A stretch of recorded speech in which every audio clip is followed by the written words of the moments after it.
27 grupo nagtagisan ng galing sa pagsayaw sa Sinulog sa Kabataan sa Cebu City. Bahagi pa rin ito ng taon ng Sinulog Festival. At may live report si Luan May Rondina ng GMA. Luan. Ivan, libu-libong tao ang sumaksi sa Sinulog sa Kabataan 2013 na isinagawa dito sa Cebu City. Sinimulan ang Sinulog sa Kabataan 2013 sa pamamagitan ng street dancing.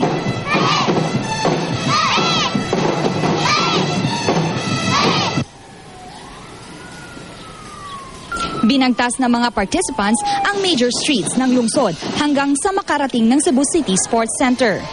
Dito sa malaking entablado sa loob ng Sports Center, isinagawa ang dance showdown at ang opening number na inihanda ng Sinulog Foundation. 27 contingent ang nagpakitang gilas sa pagsasayaw, suot ang kani-kanilang nagagandahang costumes at props.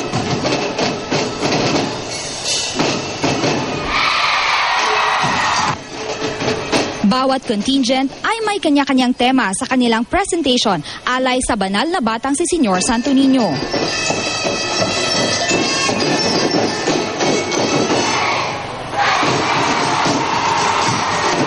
Nakuha ng Talisay City Central School ang unang pwesto ng Sinulog sa Kabataan sa Lalawigan Elementary Division, habang ang Carcar City naman ang lumabas na kampyon sa Secondary Division.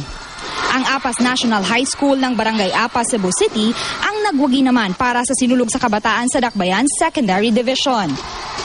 Hindi naman nagpahuli at itinanghal na kampyon sa elementary level ang contingent ng Mabolo Elementary School ng Barangay Mabolo.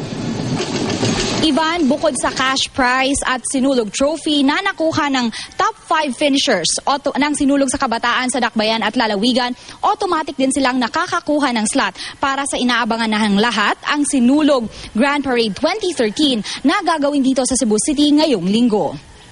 Ivan? Maraming salamat, Luan May Rondina ng GMA Cebu.